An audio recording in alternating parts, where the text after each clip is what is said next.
नमस्कार मित्रों, मैं Neeraj Saxena, physics faculty. Last lecture में हमने धारावाही चालक के कारण चुंबकीय क्षेत्र की किसी बिंदु पर गणना के लिए बायो-सावर्त का नियम पढ़ा है। उसी पिछले लेक्चर में चुंबकीय क्षेत्र की दिशा ज्ञात करने के लिए दाएं हाथ के अंगूठे का नियम भी बताया, दाएं हाथ की हथेली का नियम भी बताया है ना। फिर अपन न्यूमेरिकल के दौरान और भी चीज़ें जहाँ आती हैं वहाँ पर इन चुंबकीय क्षेत्र की दिशा बताने वाले नियमों का बार बार इस्तेमाल करेंगे, धीरे धीरे याद होगा। मैंने आपको कहा भी था, अब आप ओरस्टेड के प्रयोग में देख लीजिएगा कि जो अपन ने चालक के ऊपर कंपास रखा था, यानी चुंबकीय सुई रखी थी, तो उसका एन ध्रुव एक बार लेफ्ट में और एक बार राइट में डिफ्लेक्ट हुआ था। तो अब आप चुंबकीय क्षेत्र की दिशा जानकर उस चित्र में नॉर्थ पोल की डायरेक्शन को समझ सकते हैं।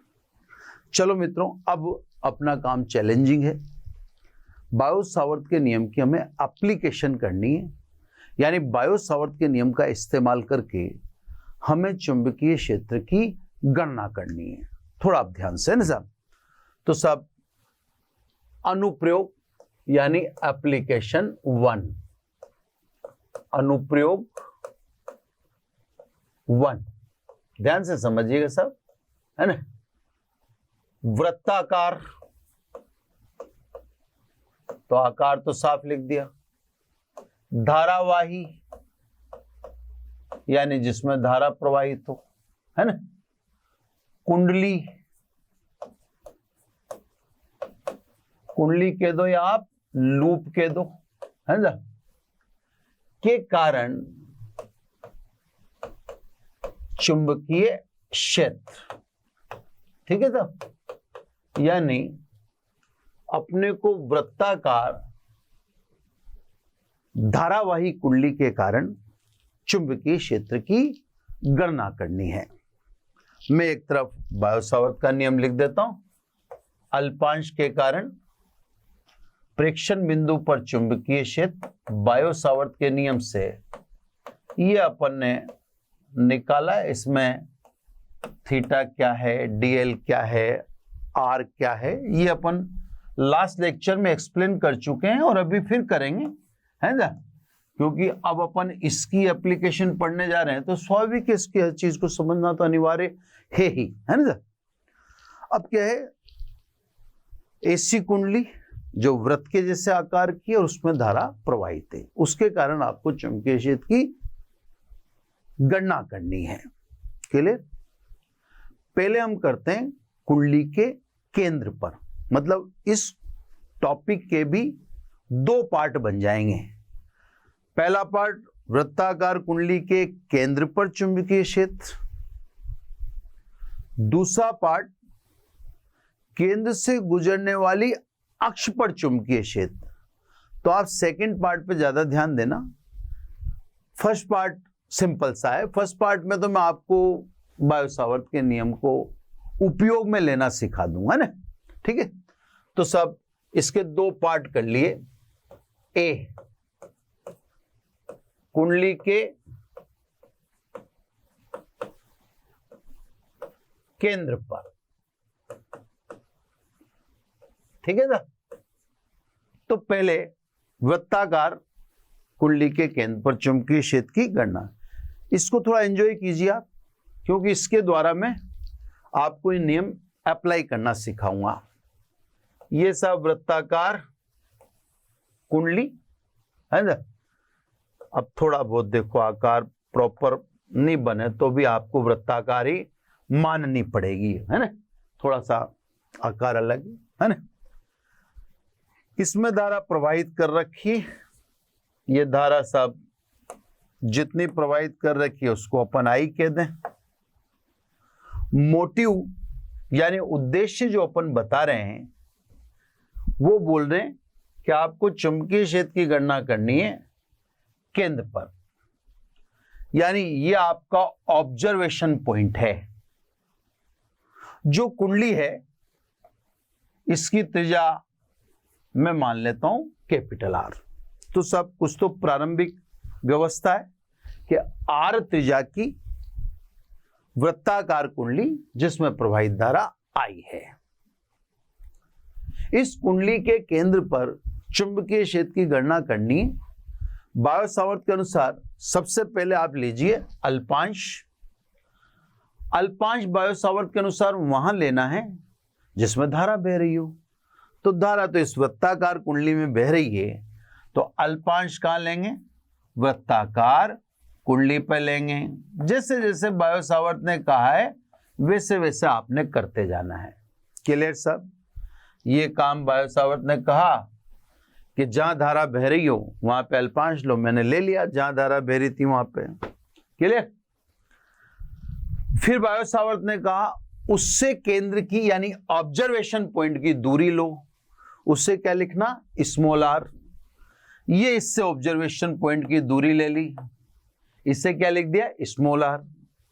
तो केंद्र की दूरी स्वाभाविक कुंडली की त्रिज्या के बराबर है, यानी small r is equal to capital R। चलो सब दूसरा काम भी कर दिया। अब बायो-सावर्त कहते हैं कि अल्पांश व केंद्र को मिलाने वाली रेखा के मध्य कोण बताइए। तो वृत्त में त्रिज्या और परिधि पर लिए गए अल्पांश के बीच का कोण सदैव 90 डिग्री होगा। ये देखो थीटा बराबर 90 डिग्री। अगर आप परमानेंट तौर पर ध्यान रखें तो वृत्त में थीटा बराबर 90 डिग्री ही आएगा। ठीक है ना? चलो साहब ये भी हो गया। अब अपन इस अल्पांश के कारण केंद्र पर चुंबकीय क्षेत्र की गणना बायो-सावर्त के नियम से करते हैं, है ना? चलो साहब बायो-सावर्त के नियम से अल्पांश के कारण केंद्र P पर जो अपना ऑब्जर्वेशन यानी प्रेक्षण बिंदु बना रखा है, चुंबकीय क्षेत्र कितना हुआ साहब? μ0/4 पाई I dl upon capital R square. ये दोनों चीजें मैंने क्यों लिखी? तो उसका कारण है क्योंकि थीटा बराबर 90 degree, sine 90 is equal to 1। खत्म। वह अल्पांश से केंद्र की दूरी कुंडली की त्रिज्या के बराबर है ना। तो अब आप समझ गए होंगे कि समीकरण एक बायो-सावर्त से लिखी है और आपके सामने पड़ी है, ऐसी क्यों लिखी वो बता ही दिया। अतः ये तो अल्पांश के कारण है, अतः संपूर्ण वृत्ताकार कुंडली के लिए, है ना, अगर संपूर्ण वृत्ताकार कुंडली की बात करें, समाकलन कर दो या समेशन कर दो, जैसा आपकी इच्छा हो, है ना। कांस्टेंट को बाहर निकाल दो, μ0 constant, I constant, 4 pi R square constant. अब समाकलन या समेशन में अंदर क्या बचा? dl, यही बचा। आप देख लो तीसरी लाइन में आंसर आ रहा है, ओनली थर्ड लाइन में, है ना। मतलब कहने का मतलब आप ये समझिए बायो-सावर्त को अप्लाई करना कोई बहुत ज्यादा कठिन काम नहीं है ना। फिलहाल मैं इसको इक्वेशन नंबर 2 ले लेता हूं, अभी आपको समझाऊंगा क्यों लिया है ना। अब dl किस पर लिया गया? आपने परिधि पर। यह कह रहा है परिधि पर जितने भी आप अल्पांश लो, परिधि पर आप जितने भी अल्पांश लो, इन सभी अल्पांशों को जोड़ दो। समेशन का मतलब जोड़ दो। जब मैं सभी अल्पांशों का योग करूंगा तो क्या आ जाएगी? सब परिधि आ जाएगी 2 पाई R। सीधी सी बात है, सभी अल्पांशों का योग। एक अल्पांश तो दिखाई देता, क्योंकि संपूर्ण वृत्ताकार कुंडली की बात की गई है, तो संपूर्ण वृत्ताकार कुंडली की बात की गई है तो सभी अल्पांशों का योग करना पड़ेगा। और ये सभी अल्पांशों का योग किसके बराबर आएगा? 2 पाई R के बराबर। तो सब अतः केंद्र पर चुंबकीय क्षेत्र μ0I 4 pi are square into 2 pi capital R. अब आप इसमें देख लो, ये काट दिया आपने, ये 2 बार, एक आर से आर कट गया, तो कहने का मतलब केंद्र पर चुंबकीय क्षेत्र कितना है वृत्ताकार कुंडली के केंद्र पर, μ0I अपॉन 2r। अभी रुकेंगे, आप ध्यान से बात को समझना बाकी है भी। इसको नंबर 3 डाल दे, जहां मैं बात करने लग जाऊंगा समीकरण को रोक दें। ये सब इस वृत्ताकार कुंडली के केंद्र पर चुंबकीय क्षेत्र, कुंडली धारा वाही होनी चाहिए, उसमें धारा प्रवाहित होनी चाहिए। अब ध्यान से देखना, चुंबकीय क्षेत्र की दिशा केंद्र पर, तल के लंबवत अंदर की ओर। तल के लंबवत अंदर की ओर का मतलब क्रॉस। देख लो आप ध्यान से, आराम से, मैं दिशा बार बार बताता रहूंगा। तो दाएं हाथ के अंगूठे के नियम अनुसार जब वृत्ताकार कुंडली हो तो मुड़ी हुई उंगलियां धारा की दिशा को दर्शाएंगी और अंगूठा केंद्र पर चुंबकीय क्षेत्र को, जो तल के लंबवत अंदर की ओर है। ये एक है। अगर 2 कुंडली होती तो भी केंद्र की ओर अंदर की तरफ, 3 कुंडलियां होती तो भी केंद्र की ओर अंदर की तरफ। 3 कुंडलियां होती तो 3 गुना, 4 कुंडली होती तो 4 गुना, क्योंकि चुंबकीय क्षेत्र तो कहां रहा है, तल के लंबवत अंदर की ओर आ रहा है। तो सब यदि कुंडली में n फेरे हों, नंबर ऑफ टर्न कितने हों, n, तो एक कुंडली के कारण इतना, 2 के कारण दुगना, 3 के कारण तिगना, तो n के कारण n गुना। तो केंद्र पर चुंबकीय क्षेत्र μ0, ये n गुना कर दिया ni अपॉन 2r। तो सब वृत्ताकार कुंडली के केंद्र पर चुंबकीय क्षेत्र इतना होता है, जिसको मैंने आपको समीकरण 4 से दिखा दिया बिल्कुल क्लियर। ये देखो साहब, ये पहले स्टेप, ये सेकंड, ये थर्ड, और नंबर ऑफ टर्न अगर n है तो उसको n टाइम्स कर दो। चौथी स्टेप में बायो सावर्ट ने आपको बता दिया कि केंद्र पर चुंबकीय क्षेत्र कितना होगा। अब आप समझ सकते हैं, धारा बढ़ाते हैं चुंबकीय क्षेत्र बढ़ेगा, फेरों की संख्या बढ़ाएंगे चुंबकीय क्षेत्र बढ़ेगा। आपने वाइंडिंग, जैसे मोटर, पंखे की मोटर है, कूलर की मोटर है, ये जब कभी जल जाती है मोटर तो आप इसकी रीवाइंडिंग कराने जाते हैं, तो वाइंडिंग वाला एक ही एक जगह इंसुलेटेड यानी विद्युत रुद्ध तांबे के तार को लपेटता रहता है। विद्युत रुद्ध तांबे के तार का मतलब, जो वाइंडिंग वाला तार है, मैं आपको समझा देता हूं, वो वाइंडिंग वाला तार जो आपको कॉपर की फॉर्म में दिख रहा है वो है नहीं, बेसिकली उसके ऊपर एक पतली सी लेयर चढ़ी हुई है। ये पतली सी लेयर चढ़ी हुई है, ये इंसुलेशन है, इंसुलेशन है ना। ये इस पर एक खोल चढ़ा हुआ है, कुचालक खोल कहते हैं इसको हिंदी में। ये सब कुचालक खोल, ये ऊपर की तरफ भी और ये नीचे की तरफ, और बीच में है कॉपर वायर, कॉपर वायर है ना। तो कॉपर वायर तो बीच में है, तो वाइंडिंग का तार, जो मोटर की वाइंडिंग होती है पंखे में वगैरह वगैरह में, वह तार जब आप टच करते हो तो आप कुचालक को टच कर रहे हो, क्योंकि ऊपर जो कवर है, जो खोल है, वो कुचालक का होता है। और अब जैसे मान लो इस वाइंडिंग वाले तार को आप मोमबत्ती पे गर्म करो, टपके गिरेंगे, टपके गिरेंगे तो टपके किसके निकले, इंसुलेशन के निकले, वो जो बाहर कुचालक लपेटा हुआ उसके निकले, फिर अंदर से निकलेगा तांबे का तार। तो सब वाइंडिंग जब हम कराने जाते हैं तो बार बार एक ही जगह वायर को लपेटा जाता है। अब आप समझ गए होंगे, मिक्सी हो, पंखा हो, कूलर हो, इनकी वाइंडिंग में बार बार तार को क्यों लपेटा जाता है, इंसुलेटेड वायर यानी विद्युत रुद्ध तांबे के तार को, ताकि चुंबकीय क्षेत्र प्रबल हो, चुंबकीय क्षेत्र में वृद्धि हो। ठीक है ना, कैलकुलेशन करना आपको आई गया सिंपल। अब इसमें एक छोटी सी चीज और दिखाता हूं जिसके लिए मैंने समीकरण 2 को रोक रखा है ना।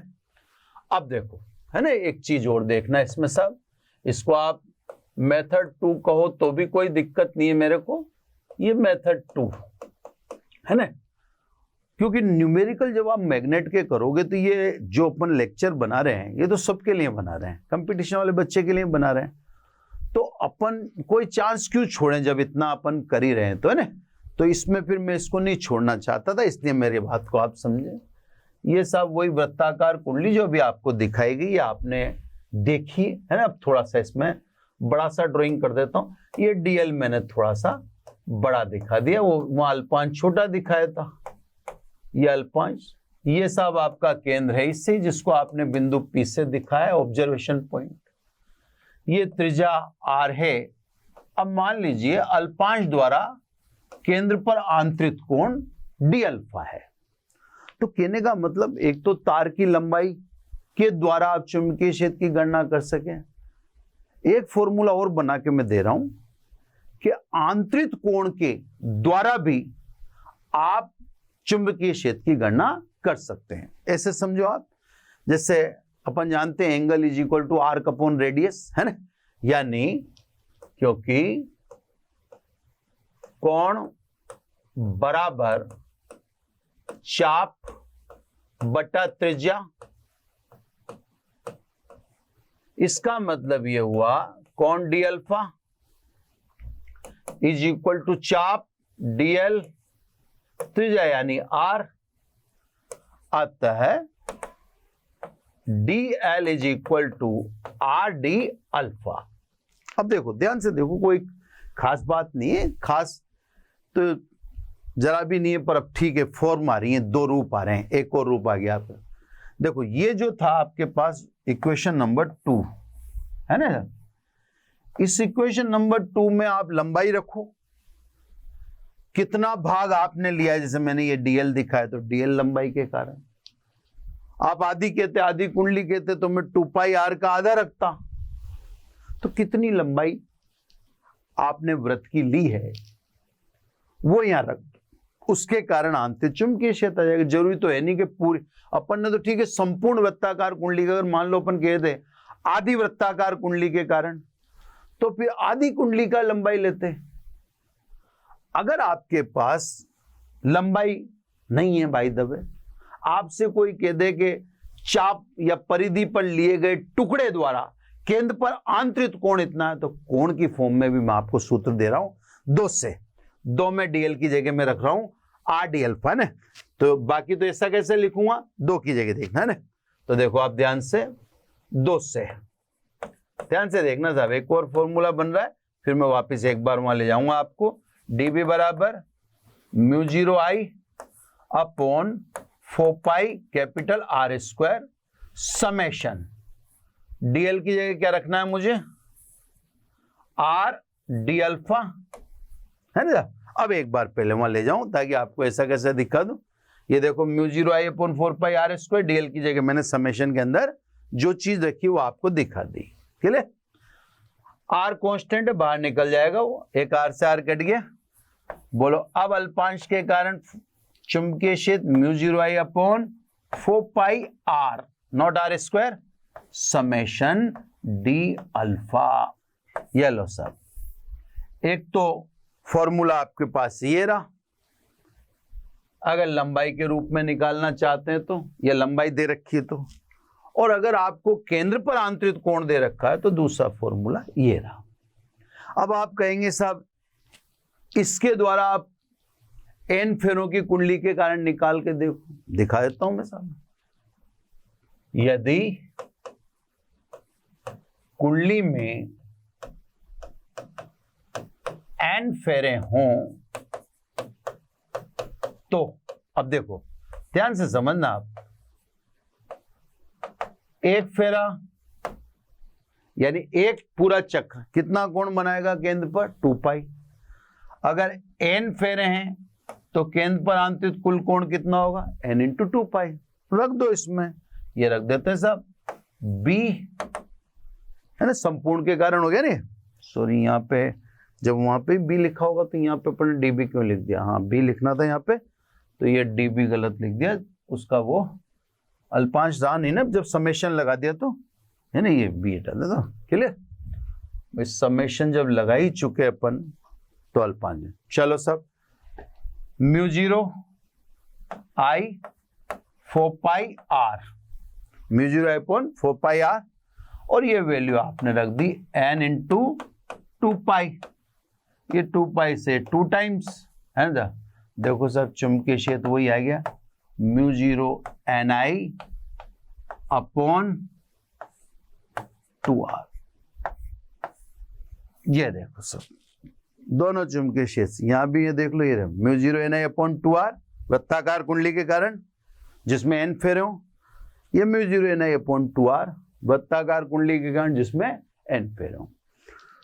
तो सब धारावाही वृत्ताकार कुंडली के कारण चुंबकीय क्षेत्र के दो पार्ट किए, दो पार्ट में एक पार्ट केंद्र पर चुंबकीय क्षेत्र, जो जी आपने देख भी लिया होगा, उसके दोनों मेथड भी बता दिए मैंने। अगर आपका आंतरिक कोण है केंद्र पर तो उसके द्वारा भी आप निकाल सकते हैं, और यदि आपके पास आंतरिक कोण नहीं है, लंबाई के रूप है, तो भी निकाल सकते हैं। अब सब अगला जो नेक्स्ट लेंगे इसका, वो इंपॉर्टेंट है और शानदार है। उसमें पहले आप चित्र को समझना, बाकी काम आसान है, बाकी काम में दिक्कत नहीं है। वही वृत्ताकार कुंडली है ना, केंद्र पर चुंबकीय क्षेत्र की गणना की जा चुकी है। अब देखो सब कहां कर रहे हैं, केंद्र से गुजरने वाली अक्ष पर, ये सब इसका चित्र महत्वपूर्ण है ना, बाकी काम इतना कठिन नहीं है ना, केवल पहले चित्र पर आप फोकस होंगे। मैं कलर वलर उसी हिसाब से मैनेज करता हूं, है ना। अब ये वाला देखो, मैं आपको शुरू से समझा दूं थोड़ा सा, नहीं तो फिर लय नहीं टूटनी चाहिए अपनी।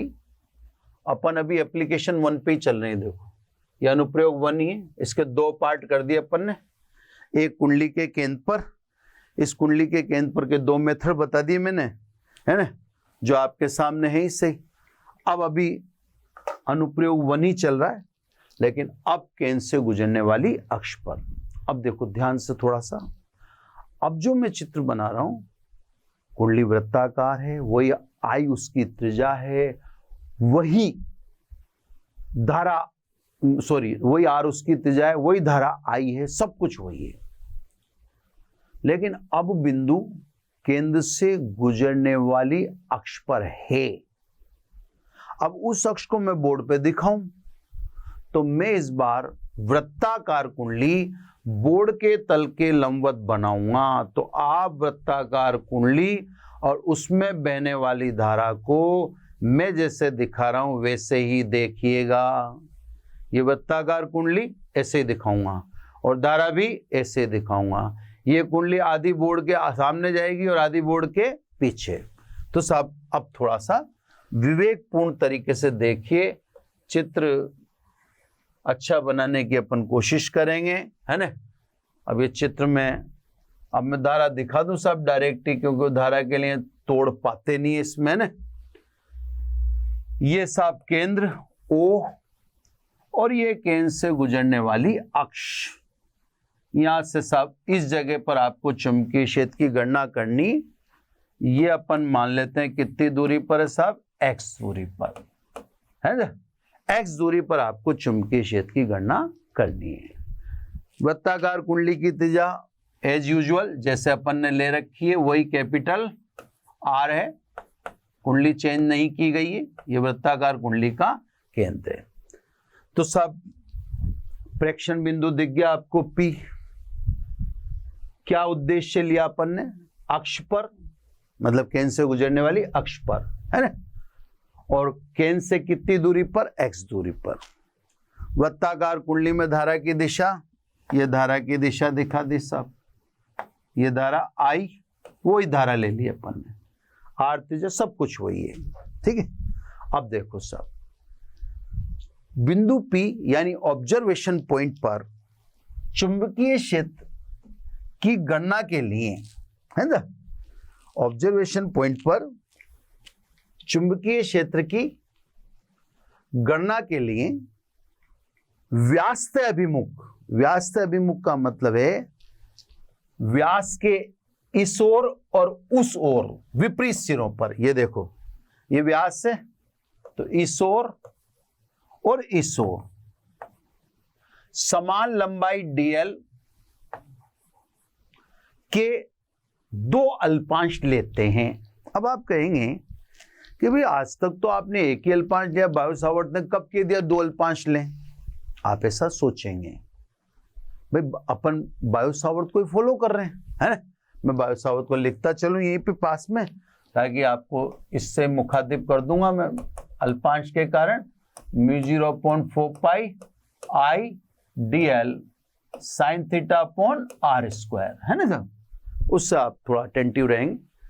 तो आप तो यूं कहेंगे कि भाई बायो-सावर्त ने कहा है कि ठीक है प्रेक्षण बिंदु लो ले लिया, है ना, धारा जहां पर बह रही हो अल्पांश वहीं लेना, तो धारा कुंडली में बह रही थी, मैंने देखो अल्पांश कुंडली पर ही ले लिए, है ना। अल्पांश को आप प्रेक्षण बिंदु से मिलाइए, मिला दूंगा मैं, है ना। ये अल्पांश को मैंने मिला दिया किससे? प्रेक्षण बिंदु से। ये अल्पांश को मिला दिया मैंने प्रेक्षण बिंदु से, है ना। थोड़ा सा भी देखो डिफरेंस, थोड़ा सा मेरे को बीच में आप ये समय देते जाना, क्योंकि एक दो बार तो मेरे को इरेजर का इस्तेमाल करना ही पड़ेगा, है ना, क्योंकि ये चित्र थोड़ा सा इस तरह से है ना। तो साहब जैसे जैसे अपन ने कहा वैसे वैसे अपन कर रहे हैं। ये प्रेक्षण बिंदु ले लिया, है ना, इसको थोड़ा सा इधर दिखा दो, ये ठीक है। इस दूरी को जो अल्पांश से ली उसको क्या कहना? Small r. ये लो साहब इसको स्मॉल आर कह देते हैं। लेकिन बात अभी भी वहीं की वहीं बाकी है कि दो अल्पांश क्यों लिए, है ना, और दो अल्पांश विपरीत सिरों पर ही क्यों लिए? तो आप देखना ध्यान से, मैं आपको सब बताने की कोशिश कर रहा हूं। ये धारा यूं, है ना, अब देखना ऊपर धारा बाहर की तरफ आती दिख रही है और नीचे धारा अंदर की तरफ जाती हुई दिख रही है। तो विपरीत सिरों पे देखो धारा की दिशा क्या है? अपोजिट है। ऊपर बाहर की तरफ धारा, नीचे अंदर की तरफ। और अपन जानते हैं कि चुंबकीय क्षेत्र की दिशा धारा की दिशा पर निर्भर करती है। तो इस वृत्ताकार कुंडली के हर विपरीत सिरे के कारण प्रेक्षण बिंदु पर चुंबकीय क्षेत्र भिन्न भिन्न दिशा में होगा। इसीलिए मुझे एक नहीं दो अल्पांश लेने पड़े, वरना मैं एक ही ले लेता, कोई दिक्कत थोड़ी थी। लेकिन दिक्कत ये हो गई कि वृत्ताकार कुंडली में कहीं भी दो सिरे लोगे, यूं ले लो आप, ये देखो यूं लोगे तो एक में धारा ऊपर, जैसे यूं लोगे आप तो एक में धारा ऊपर जाते हो, एक में नीचे होते हैं। अब इन दोनों के कारण प्रेक्षण बिंदु पर चुंबकीय क्षेत्र एक दिशा में हो ही नहीं सकता, क्योंकि चुंबकीय क्षेत्र धारा की दिशा पर निर्भर करता है। तो स्वाभाविक है चुंबकीय क्षेत्र जो ऑब्जर्वेशन पॉइंट पर आप ले रहे हो, स्वाभाविक है वो धारा की दिशा से प्रभावित होगा। इससे आपको व्यास से अभिमुख यानी विपरीत दिशा में दो अल्पांश लेना जरूरी था, क्योंकि आप इस बात को जानते हैं कि विपरीत सिरों पर ही धारा की दिशा भिन्न भिन्न है, यानी अपोजिट है ना। उनका क्या इंपैक्ट आएगा अभी दिख जाएगा। चलो सब, अब ये तो अल्पांश बोर्ड के तल के लंबवत है ना सब। तो अपन ने बोर्ड के तल के लंबवत कुंडली बनाई है, तो ये उंगली तो अल्पांश, ये आपका बिंदु P, तो ये आपने मिला दिया ये R। अब चुंबकीय क्षेत्र की दिशा दाएं हाथ की हथेली के नियम से दिखा दें। मेरे को अब हाथ थोड़ा नीचे करना पड़ेगा, है ना।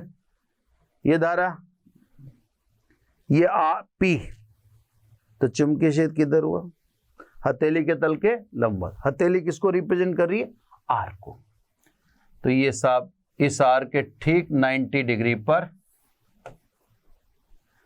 ये ठीक 90 डिग्री पर आप इस अल्पांश के कारण चुंबकीय क्षेत्र बता दो dP। क्लियर? चलो सब, अब नीचे वाले को देखो ध्यान से, एक बार और चेक करने का मिल रहा है मौका। ये ऊपर वाला ले लेता, अब नीचे वाला अल्पांश, धारा की दिशा अंदर, ये रहा बिंदु P, ये हाथ स्मॉल r, हाथ स्मॉल r। अब चुंबकीय क्षेत्र बताओ, हथेली के तल के लंबवत, यानी स्मॉल r से 90 डिग्री पर, स्मॉल r से 90 डिग्री पर। दोनों अल्पांश की लंबाई समान है, दोनों में धारा समान है, दोनों से प्रेक्षण बिंदु P की दूरी समान है, तो दोनों के कारण चुंबकीय क्षेत्र भी समान होगा, जो दिखा दिया मैंने, है ना। कितना होगा? बायो सावर्ट से अल्पांश के कारण चुंबकीय क्षेत्र। तो सब स्मॉल r की जगह तो स्मॉल r है ही सही। वृत्त है तो वृत्त में थीटा बराबर क्या होता है? सदैव 90 डिग्री। दिखेगा ही नहीं आपको, मैं दिखाता हूं। ये अल्पांश और ये बिंदु P को मिलाने वाली रेखा स्मॉल r, काला पेन स्मॉल r और उंगली अल्पांश, इन दोनों के बीच कोण देखो हमेशा क्या रहेगा? इन दोनों के बीच ये रहा एंगल 90 रहेगा, इस जगह का एंगल 90 डिग्री रहेगा। ये चाहे मैं पेन को यूं करूं चाहे यूं करूं, आपको फिंगर, यानी फिंगर अल्पांश का काम कर रही है और पेन डी आर का, इन दोनों के बीच का कोण 90 रहेगा, जिसे मैं चित्र में दिखा नहीं सकता, है ना। तो आपसे मैंने कह दिया वृत्ताकार में हमेशा थीटा बराबर। तो सब बायो सावर्त लगा दो। अल्पांश के कारण चुंबकीय क्षेत्र dB μ0 I upon 4 pi small r square dl। Sine theta, theta बराबर 90 डिग्री, आपको समझा ही दिया। ये सब अल्पांश के कारण चुंबकीय क्षेत्र। एक बार मैं दिशा और समझाता हूं आपको, ध्यान से, है ना, कोशिश करिएगा। ये ऊपर कुंडली यूं आ रही है, बोर्ड के तल के लंबवत बनाई ना, तो ये ऊपर वाला अल्पांश, धारा की दिशा आपको दिखेगी बाहर। ये R है, काला पेन है ना, जो P की तरफ जा रहा है। अब मैं पेन हटाता हूं, हथेली R है, स्मॉल r, ये देखो धारा इधर, हथेली स्मॉल r है तो हथेली से 90 डिग्री पर चुंबकीय क्षेत्र की दिशा, ये देखो स्मॉल r से 90 डिग्री पर, है ना। नीचे देखो आप, अब जब ऊपर से धारा यूं आई तो नीचे से धारा यूं जाएगी अंदर, है ना। तो ये धारा अंदर, अंगूठा अंदर कर दिया, बिंदु P ये रहा। अब ये बिंदु P, तो हाथ इस समय स्मॉल r का काम कर रहा है और पेन हथेली के तल के लंबवत चुंबकीय क्षेत्र की दिशा को दर्शा रहा है, यानी ये भी कितना डिग्री है? 90 डिग्री। ठीक है साहब, ये आपने समीकरण 1 से निकाल कर दिखाई दिया कि साहब अल्पांश के कारण चुंबकीय क्षेत्र dB बराबर इतना है। अब आप कहेंगे कि हमने कितने अल्पांश लिए थे? 2 लिए थे, ये है ना। दोनों अल्पांशों के कारण चुंबकीय क्षेत्र का मान तो समान है, लेकिन दिशा भिन्न भिन्न है। जब दिशा भिन्न भिन्न है तो स्वाभाविक है परिणामी चुंबकीय क्षेत्र की गणना के लिए आप अल्पांश के चुंबकीय क्षेत्र के कारण या अल्पांश के चुंबकीय क्षेत्र का ऊर्ध्वाधर व क्षैतिज दिशा में घटक लेंगे। एक तो क्षैतिज दिशा में यानी ओपी की दिशा में, और एक ऊर्ध्वाधर। परिणामी चुंबकीय क्षेत्र की गणना के लिए डीबी के वर्टिकल यानी ऊर्ध्वाधर व क्षैतिज घटक लेते हैं। अब पहले कोण डिसाइड करें। कोण भी मैं समझा देता हूं, थोड़ा सा ध्यान से समझना होगा हर चीज। देखो साहब, अगर मैं इसको अल्फा कहता हूं तो डेफिनेटली सिमेट्री के कारण नीचे वाला भी कोण अल्फा ही कहलाएगा, है ना। पेन चेंज करने पड़ रहे हैं साहब, लगातार जरूरत है ना। अब ये 90 माइनस अल्फा, ठीक है, ये वाला 90 में से 90 माइनस अल्फा घटाऊंगा तो ये क्या आ जाएगा? अल्फा। और इसी प्रकार ये भी क्या आएगा? अल्फा। आप ज्योमेट्री से इसको देख लीजिएगा। अब डीबी का, ऊपर वाला डीबी का ऊर्ध्व घटक डीबी कोस अल्फा, और क्षैतिज दिशा में घटक डीबी साइन अल्फा। ठीक है सब, है ना। देखते जाओ अभी आप आराम से, कोई समस्या नहीं होनी चाहिए। इसी प्रकार दूसरा नीचे वाले अल्पांश के कारण चुंबकीय क्षेत्र डी भी, इसका ये वर्टिकल घटक लो, ये हो गया डी बी कॉस अल्फा, और क्षैतिज दिशा में घटक लो, ये हो गया डी बी साइन अल्फा। अब आप क्या देख रहे हो, सिंपली आपको दिखाई दे रहा है, मैं आपको सब चीजें दिखाता हूं। ऊर्ध्व घटक vertical component dB cos alpha बराबर व विपरीत दिशा में है, और जब सदिश राशि बराबर व विपरीत दिशा में हो तो उनका परिणाम शून्य होगा, क्योंकि वो दोनों एक दूसरे को निरस्त कर देते हैं। तो ऊर्ध्व घटक डीबी कोस अल्फा समान किंतु विपरीत दिशा में है, ये परस्पर एक दूसरे को निरस्त करेंगे, है ना। अब ये एक दूसरे को निरस्त करेंगे, लेकिन अगर आप इस क्षैतिज घटक देखें, क्षैतिज घटक डीबी साइन अल्फा उसका भी ओपी की दिशा में ही है, ये ओपी की दिशा में है ना, और नीचे वाले का भी ओपी की दिशा में ही है। ये देखो आप, ये घटक तो जुड़ेंगे, इसलिए दो अल्पांशों के कारण, कुल दो अल्पांशों के कारण चुंबकीय क्षेत्र dB sine alpha plus dB sine alpha 2 dB sine alpha, 4 अल्पांश लूंगा तो 4 डीबी साइन अल्फा, 10 लूंगा तो 10 डीबी साइन अल्फा। अब देखो ध्यान से सुनना, अतः संपूर्ण वृत्ताकार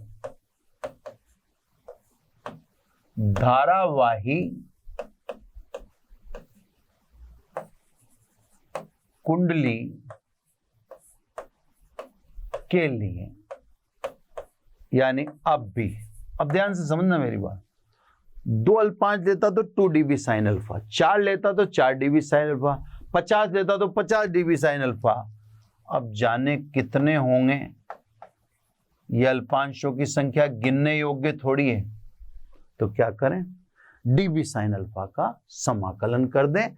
ये संपूर्ण वृत्ताकार कुंडली के कारण चुंबकीय क्षेत्र आ जाएगा। डीबी का मान तो रखें आप समीकरण 1 से, और साइन अल्फा का मान रखें आप चित्र से। ये देखो आप, ये 90 डिग्री, ये अल्फा, साइन अल्फा चित्र से मिल जाएगा। तो सब चित्र से साइन अल्फा लेना, डीबी तो पढ़ाइए, है ना, चित्र से साइन अल्फा, लंब मतलब कैपिटल आर, है ना, अपॉन कर्ण यानी स्मॉल आर। डीबी का मान 1 से, डीबी समीकरण 1 से, बस रख दें, और फिर एक स्टेप लिख के अगले पेज पे चल जाते हैं। वापस ये आना रहेगा अपने को बार बार। B इज इक्वल टू समाकलन, डीबी का मान कितना रखना है, μ0 I upon 4 pi small r square dl। ये तो रख दिया अपन ने डीबी का मान। साइन अल्फा का रखो, साइन अल्फा का मान, एक मिनट, साइन अल्फा का मान ये रख दिया सब, क्लियर। अब देखो μ0 I कैपिटल R, ये बाहर आ गया। नीचे देखें अपन 4 पाई स्मॉल r क्यूब, ये बाहर आ गया। तो मैं एक बार उधर लिख दूं, फिर पन्ना पलट के यहीं आऊंगा ना।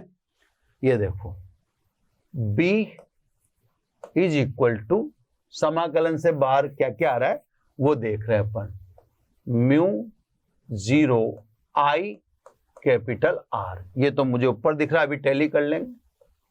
और ये आ गया सब 4 पाई स्मॉल r क्यूब समाकलन dl। देख लेता हूं, कोई रुचि रहनी नहीं चाहिए, है ना। 4 पाई μ0 I R, ध्यान रखना आप भी, 4 पाई r क्यूब, है ना, dl अंदर चला गया, तो μ0 I r 4 pi are cube, d l अंदर चला गया। अब d l d l d l d l d l d l जो कहां पे ले रखे आपने, परिधि पर, सभी अल्पांशों को जोड़ोगे तो वृत्त बनेगा, और उस वृत्त की त्रिज्या कितनी है, कैपिटल आर, तो उस वृत्त की कुल लंबाई कितनी होगी, 2 पाई आर, है ना सर। अभी पिछले में भी लिखा था। तो क्योंकि परिधि पर लिए गए सभी अल्पांशों का योग करें तो ये सभी अल्पांशों का योग वृत्त की कुल लंबाई के बराबर आएगा। वृत्त आर त्रिज्या का है तो स्वाभाविक है कुल लंबाई कितनी होगी वृत्त की, 2 पाई आर। लिख दिया, सब सिंपल है ना। इसलिए B is equal to μ0 I R upon 4 pi are cube into 2 pi capital R. ये 2 पाई से ये 2 बार कट गया, यानी B is equal to μ0 I R square upon 2 R cube. अब यहां पे सब देखो, हमने जब चुंबकीय क्षेत्र की दिशा पिछले लेक्चर में लगभग लास्ट में आपको बताई, वृत्ताकार कुंडली के कारण चुंबकीय क्षेत्र केंद्र से गुजरने वाली अक्ष की दिशा में होता है। एक कुंडली के कारण इधर ही रहा, 2 के कारण वही अक्ष की दिशा में रहा दुगना, 3 के कारण वही अक्ष की दिशा में तिगुना, यदि n फेरे होंगे तो n गुना, है ना सर। यदि कुंडली में n फेरे हों तो कितना हो जाएगा साहब, n गुना कर दो, मतलब μ0 n I capital R square upon 2 R cube. इसको साहब समीकरण नंबर कौन सा देना चाहिए, तो मेरा ख्याल है 2 देना चाहिए, 1 आया उधर अभी तक तो है ना। ठीक है साहब, इधर 1 की इक्वेशन आई है तो उधर 2। अब आगे सब वृत्ताकार कुंडली के अक्ष पर केंद्र से x दूरी पर चुंबकीय क्षेत्र इतना होता है। अब आप कहेंगे साहब x तो इसमें आया ही नहीं, है ना, x इसमें आपको कहीं नहीं दिख रहा है, वरना चुंबकीय क्षेत्र वगैरह सब निकल गया, सारी कैलकुलेशन होगी, कोई दिक्कत नहीं है। लेकिन मैंने क्या कहा, कुंडली के अक्ष पर केंद्र से x दूरी पर।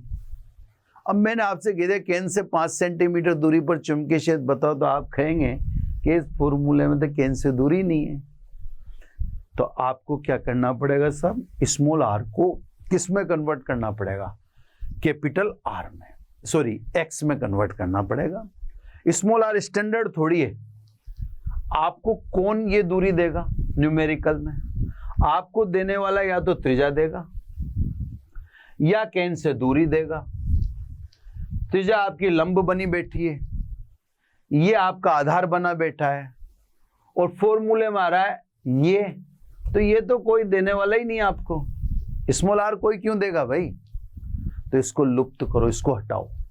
तो त्रिभुज कौन सा, ये कर्ण है स्मॉल r, ये लंब और आधार है, तो पाइथागोरस प्रमेय से स्मॉल r को लुप्त कर दो फॉर्मूले में, स्मॉल r में इधर से दिखाई दो, है ना। तो सब सीधा सीधा पाइथागोरस से, है ना, कर्ण बराबर आधार का स्क्वायर प्लस लंब के स्क्वायर का पावर 1/2, रूट का मतलब 1/2 होता है।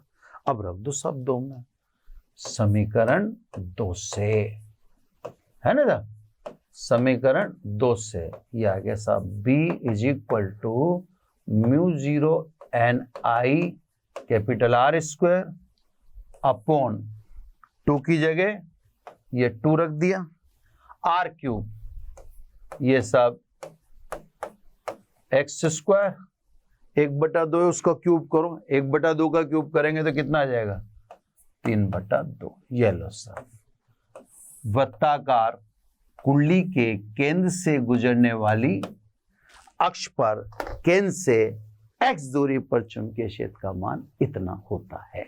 बिल्कुल क्लियर है ना। तो सब वृत्ताकार धारावाही कुंडली के कारण चुंबकीय क्षेत्र खत्म है, बिल्कुल क्लोज है ना, बिल्कुल सिंपल। एप्लीकेशन 1 पूरी हो चुकी है। अब देखो सबसे पहले, क्योंकि ग्राफ बनाना फिजिक्स में एक इम्प्रेशन देता है, जैसे एकेडमिक वाले अगर बच्चे हैं वो इतना कर आएंगे तो भी नंबर तो मिलेगा, ऐसा तो है नहीं, लेकिन फिर भी हम इस बात से वाकिफ हैं, हम जानते हैं कि ग्राफ बनाने से बात और अच्छी तरीके से या इफेक्टिव हो जाती है। तो सब चुंबकीय क्षेत्र व दूरी के मध्य ग्राफ बनाता हूं मैं, है ना। ये चुंबकीय क्षेत्र और केंद्र से दूरी के मध्य, तो केंद्र से दूरी x की फॉर्म में ले रखी है अपन ने, है ना। ये चुंबकीय क्षेत्र। अब देखो थोड़ा सा फॉर्मूले की खूबियां देखो, इसमें ग्राफ दोनों तरफ बनेगा। जैसे मान लो x बराबर, यहां दिखा देता हूं मैं, x इज इक्वल टू आप +2 रखो तो भी x स्क्वायर 4 ही रहेगा, और x इज इक्वल टू -2 रखो तो भी x स्क्वायर 4 ही रहेगा। चाहे x की वैल्यू आप कुछ भी रखें, x square always equal to 4। तो इसका मतलब ये यूं कह रहा है, x स्क्वायर फॉर्मूले में आ गया ना, तो फॉर्मूले में x स्क्वायर का होना ये बताता है कि केंद्र से कुंडली के दोनों ओर, जैसे अभी अपन ने तो जो प्रेक्षण बिंदु लिया था ये सामने ही ले लिया था, है ना, सामने की तरफ ले लिया था। अगर मान लो कोई आपसे यूं कहता पीछे बिंदु ले लेते तो क्या होता, कुछ नहीं होता। x दूरी पर पीछे की तरफ भी लेंगे तो भी चुंबकीय क्षेत्र वही आएगा, अलग नहीं आएगा, क्योंकि फॉर्मूले में x स्क्वायर है। तो आप सामने की तरफ बिंदु लें चाहे पीछे की तरफ बिंदु लें, कुंडली के केंद्र से समान दूरी पर दोनों तरफ सामने और पीछे प्रभाव बिल्कुल समान होता है ना। तो अब आप समझिए होंगे। अब अगली बात, x डिनोमिनेटर यानी बटे में आ रहा है, तो x बढ़ेगा तो b तेजी से घटेगा, चाहे आप कुंडली के वृत्ताकार कुंडली के सामने की तरफ जाएं चाहे आप पीछे की तरफ जाएं। तो सब देखो, ये इधर जाएंगे तो भी चुंबकीय क्षेत्र तेजी से घटेगा और इधर जाएंगे तो भी चुंबकीय क्षेत्र तेजी से घटेगा, दोनों तरफ। यानी केंद्र पर चुंबकीय से सबसे ज्यादा होगा, कुंडली के केंद्र, वो अभी सिद्ध भी कर देंगे, और केंद्र से दूर जाने पर चुंबकीय क्षेत्र में तेजी से कमी होगी, चुंबकीय क्षेत्र में तेजी से न्यूमेरिकल भी कराऊंगा। आप अभी आप थोड़ा सा बस एप्लीकेशन को निपटा दो, एप्लीकेशन निपटाने के बाद मैं न्यूमेरिकल कराऊंगा। न्यूमेरिकल भले एक एपिसोड लगे 2 लगे, वहां से आपको मैं चुंबक में स्पीड पकड़ा दूंगा। अभी भी कोई कमी आपके सामने नहीं की जा रही, हर चीज बारीक से बारीक बताने की कोशिश कर रहे हैं, ठीक है साहब। चलो सब ये हो गया। अब देखो ये ग्राफ बन गया, आपका काम यही खत्म हो गया। लेकिन अब एक विशेष चीज है, वह विशेष चीज का इस्तेमाल आप तभी करेंगे जब आपसे कोई पूछे। अगर आपसे कोई पूछ ही नहीं रहा तो आप इस विशेष स्थिति का इस्तेमाल मत करिएगा, है ना। अब मैं बताता हूं आपको, तो इसके साथ एक ग्राफ बना देना है, केंद्र पर सबसे ज्यादा, दोनों तरफ इंपैक्ट सेम रहेगा, इससे देखो आगे भी और पीछे भी। अब एक चीज मैं आपको दिखाता हूं ध्यान से, x बराबर +r/2 और x is equal to -r/2 के संगत बिंदु P और Q, ऐसे दो बिंदु इस ग्राफ पर मिलते हैं जहां पर घुमाव 0 होता है। घुमाव 0 होता है मतलब वक्रता 0 होती है।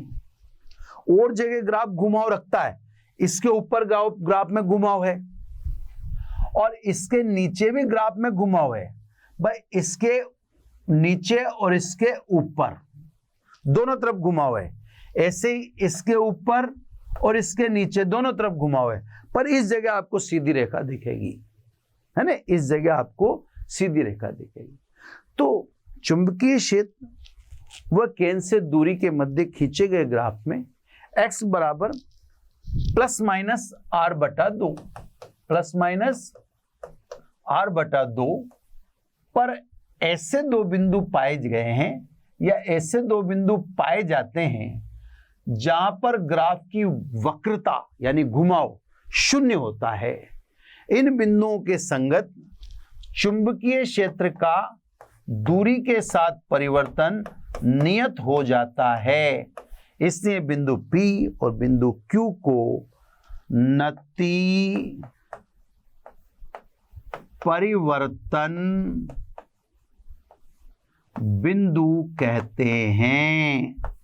तो ये भी नति परिवर्तन बिंदु है और ये वाला भी नति परिवर्तन बिंदु, PB और QB। तो स्वाभाविक है ये पूछें तो बताएंगे, अन्यथा फालतू परेशान होने की जरूरत नहीं है। आपको जैसे मैंने सिंपल ग्राफ बना के दिया था वहीं रोक देंगे। अब कोई भी स्पेशली पूछ ले आपसे कि नति परिवर्तन बिंदु किससे कहते हैं, तो मैं पूरा एक्सप्लेन कर चुका हूं आपके सामने। अब देखो, वृत्ताकार धारावाही कुंडली के कारण चुंबकीय क्षेत्र कंप्लीट टॉपिक हो चुका। अब इसमें छोटी छोटी बातें अपन देख लेते हैं। दो इस फॉर्मूला, अब देखो फॉर्मूला जब आ जाता है ना, तो फॉर्मूला आता है तो उससे आप उसका ऑपरेशन करो, टॉपिक अपना खत्म कर दो। पहले मैंने जो टॉपिक खत्म, अब ऑपरेशन करो, फालतू बातें करने में क्या बुराई है आपको। तो करते हैं, सब ऑपरेशन करते हैं इस फॉर्मूले का, है ना साहब। तो सबसे पहले, क्योंकि केंद्र पर चुंबकीय क्षेत्र अपन पहले से निकाल ही चुके, देखा इस फॉर्मूले से निकलता है क्या, तो सब फॉर्मूला लिख दूं, नहीं तो फिर वापस उधर जाना पड़ेगा अपने को बार बार। इसलिए फॉर्मूला आपके सामने यहाँ लिख देता हूं। B बराबर μ0 NI r² r² plus x² की पावर 3/2। इसको नंबर तो अपन ने कौन सा दे रखा है भाई, नंबर तो वही बोलना पड़ेगा ना मेरे को बार बार, नंबर 3 दे रखा है ना, तो इसको नंबर अपन ने 3 दे रखा है। तो समीकरण 3 से तो आप समझ जाना, ये मैंने उठा के रख ली वहां से, है ना। अब देखो ध्यान से देखो, क्योंकि केंद्र पर चुंबकीय क्षेत्र अपन निकाल चुके हैं। केंद्र पर कितना निकाला था अपन ने, μ0 NI/2r। अक्ष पर ये रहा आपके सामने, है ना, अक्ष वाला फॉर्मूला ये लिख ही रहा है। अब देखो उसी से केंद्र पर निकल सकता है ना। देखो दोनों में सिस्टमेटिक लिख दूं, सेंटर और अक्ष, है ना, थोड़ा सा, ताकि क्या है बिल्कुल क्लियर है। ये तो अक्ष है ना, और ये केंद्र, ये देखो छोटा लिख दिया, पर अब बात जम गई ना। चलो, केंद्र पर चुंबकीय क्षेत्र, केंद्र पर चुंबकीय क्षेत्र के लिए, केंद्र पर चुंबकीय क्षेत्र की गणना करने जा रहे हो, तो आपने दूरी कहां से ले रखी है, x, केंद्र से ले रखी है। दूरी x केंद्र से ले रखी है और आप केंद्र पर चुंबकीय क्षेत्र की गणना करना चाह रहे हो, तो x को क्या कर दो, न्यूनतम, मतलब 0। तो केंद्र पर चुंबकीय क्षेत्र के लिए 3 में, समीकरण 3 में x मिनिमम, और x मिनिमम कितना हो गया, 0। केंद्र पर आ गया, आप केंद्र से दूरी ली तो केंद्र पर चुंबकीय क्षेत्र x के लिए 0 रखना पड़ेगा। अब x मिनिमम हो गया तो B सेंटर, और दूसरी बात B मैक्सिमम, क्योंकि बटे वाली राशि न्यूनतम हो चुकी, ये न्यूनतम हो चुका, तो चुंबकीय क्षेत्र अधिकतम होना चाहिए। तो केंद्र पर, है ना, कितना, μ0 NI/2 r² plus 0 whole power 3/2, यानी μ0 NI/2 या r² की पावर 3/2, तो कितना हुआ, r³, यानी μ0 NI, ये समझ गए ना आप। अब ये कितना रह गया, /2r। तो साहब एक बात ये सिद्ध होगी कि केंद्र पर चुंबकीय क्षेत्र इतना होता है, क्लियर। एक और बात सिद्ध होगी कि वृत्ताकार धारावाही कुंडली के कारण सबसे ज्यादा चुंबकीय क्षेत्र का मान कहां होता है, चुंबकीय क्षेत्र का सबसे ज्यादा मान उस कुंडली के केंद्र पर होता है साहब। तो एक बात जो विशेष, भाई ठीक है, केंद्र पर इतना होता है, वो तो टैली हो ही गया क्या वास्तव में अक्ष वाले फॉर्मूले से केंद्र पर चुंबकीय, लेकिन एक चीज और क्लियर होगी कि सब चुंबकीय क्षेत्र का वृत्ताकार कुंडली के कारण चुंबकीय क्षेत्र का सबसे अधिक मान कहां होता है? अगर आपसे कोई पूछे तो आप क्या जवाब दोगे? आप जवाब देना केंद्र पर। क्या केंद्र से अधिक चुंबकीय क्षेत्र कहीं हो सकता है? नेवर, क्योंकि उसके लिए एक्स मिनिमम कर दिया तभी तो बी क्या हो गया? मैक्सिमम। तो एक बार और रिपीट कर देता हूं, किसी वृत्ताकार कुंडली जिसमें धारा बह रही है उसके कारण चुंबकीय क्षेत्र का सबसे अधिक मान उसके केंद्र पर होता है, सबसे अधिक मान उसके केंद्र पर, उससे ज्यादा कहीं। एक छोटी सी बात और बता के फिर खत्म करता हूं। एक बात, यदि r much less than x, बहुत लघु कुंडली है, त्रिज्या बहुत कम है ना, तो एक्स स्क्वायर की तुलना में आर स्क्वायर को अवॉइड कर दें। अब देखो सीधा सा ले रहा हूं, कोई इसमें ज्यादा गुलना मिलना टेंशन लेने वाली बात नहीं है। मैं कह रहा हूं अगर कुंडली बहुत छोटी होती है, आर बहुत छोटा है, कुंडली आर कुंडली की त्रिज्या है, अगर वृत्ताकार कुंडली बहुत छोटी त्रिज्या की हो तो एक्स स्क्वायर की तुलना में आर स्क्वायर को लगभग 0 मान लेते हैं। अब देखो 3 से लघु कुंडली के लिए B mu N I R square upon 2, इस आर स्क्वायर को नेग्लिजिबल कर ही दिया अपन ने, प्लस एक्स स्क्वायर की पावर 3/2 है ना। सोल्व करता हूं ध्यान से, है ना, छोटा सा है बस, एंड कर रहे इसको, है ना, mu N I R square upon बटे में बचा आपका 2x³। ठीक है, अब देखो इसको मैं क्या करता हूं, 2 पाई से गुणा कर रहा हूं और 2 पाई का भाग देता हूं, है ना। तो इसमें अपन 2 पाई का गुणा करते हैं और 2 पाई का भाग करते हैं। तो देखो ध्यान से, ऐसा जब किया मैंने, अब इसको जमा देता हूं मैं, ठीक है। ऊपर भी देखना आप ध्यान से, एन ये एन है ना, आई ये आई, पाई ले लूं, पाई आर स्क्वायर अपॉन x³, ये 2 बाकी ऊपर वाला है ना। ध्यान से नीचे तो मैंने 2 पाई को कंप्लीट काम में लिया, 2 पाई इंटू 2 4 पाई, ऊपर देखो मैंने 2 को अलग रख दिया, पाई को उठा लिया मैंने, म्यू0 की जगह म्यू0, एन की जगह एन, आई की जगह आई, और ये पाई उठाया तो pi are square. Pi are square क्या है साहब? वृत्ताकार कुंडली की त्रिज्या स्मॉल आर है, कैपिटल आर है, तो पाई आर स्क्वायर वृत्ताकार कुंडली का क्षेत्रफल हुआ। देखो सर, यानी बी बराबर, इसको थोड़ा आइसोलेट कर दूं मैं व्हाइट पेन लेके, ताकि क्या है दोनों कहीं मिक्सअप ना हो, आपको ध्यान भी रहे ना, ठीक है। चलो अब आ जाओ सब, बी बराबर म्यू0 अपॉन 4 पाई, ये देखो ये 2 लिख देता हूं, अब ये 2 है ना, एन आई और पाई आर स्क्वायर यानी ए अपॉन x³। अब सब यहां पर एन आई ए को नहीं जानते होंगे आप, यहां एन आई ए, इसको कहते हैं कैपिटल एम, मतलब चुंबकीय आघूर्ण। अब मैं थोड़ा सा बस 1 मिनट का परिचय दूंगा। जैसे अपन ने स्थिर विद्युत की पढ़ी थी, है ना, स्थिर विद्युत की जब अपन ने पढ़ी थी तो स्थिर विद्युत की में आपको यह बताया गया था द्विध्रुव में कि अगर द्विध्रुव आघूर्ण P है, यहां पे लिख देता हूं, तो किसी निकाय को आप विद्युत द्विध्रुव कहना, अगर P नहीं तो वो निकाय द्विध्रुव नहीं कहलाएगा।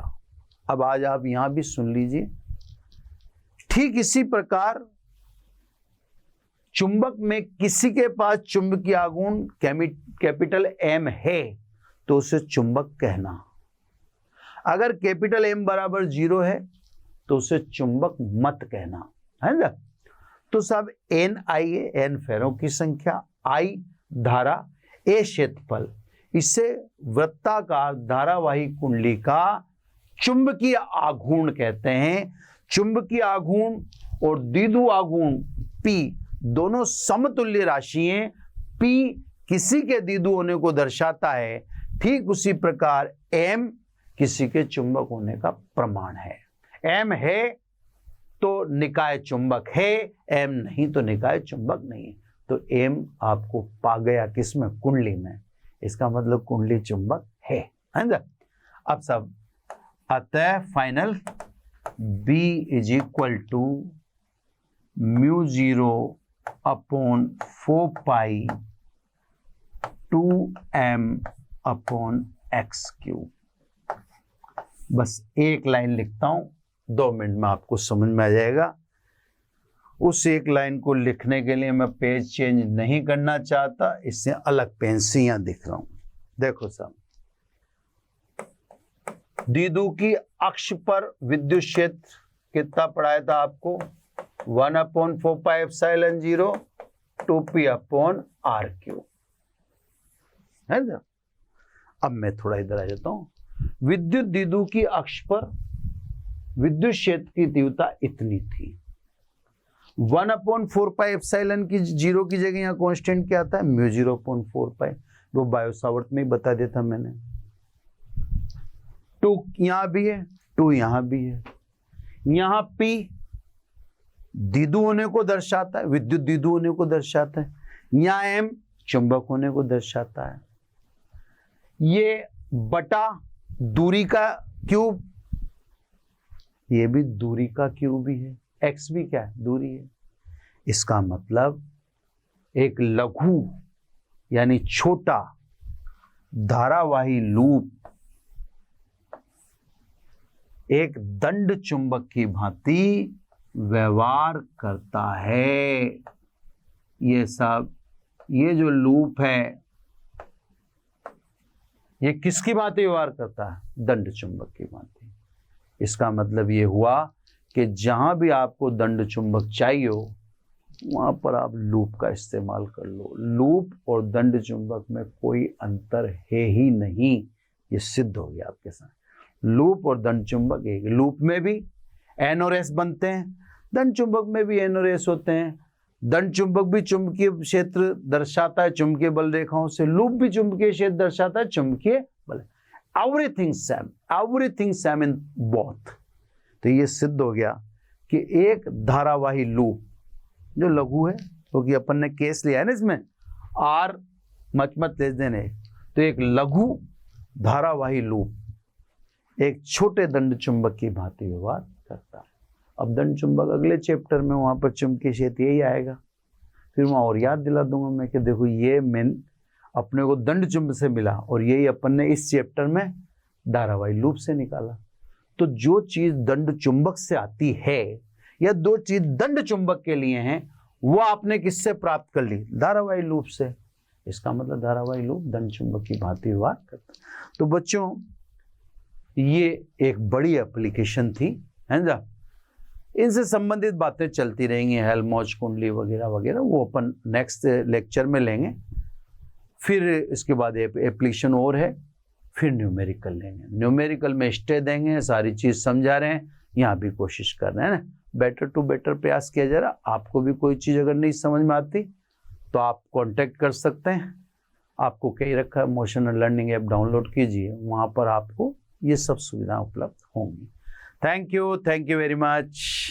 आशा करता हूं हमारे टॉप एजुकेटर का यह लेक्चर आपको पसंद आया होगा। अगर पसंद आया है तो वीडियो को लाइक करिए, चैनल को सब्सक्राइब करिए और शेयर भी करिए, क्योंकि ज्ञान बांटने से बढ़ता है और सही बताऊं तो पुण्य भी मिलता है। मुझे सुनने के लिए बहुत बहुत धन्यवाद। Thank you.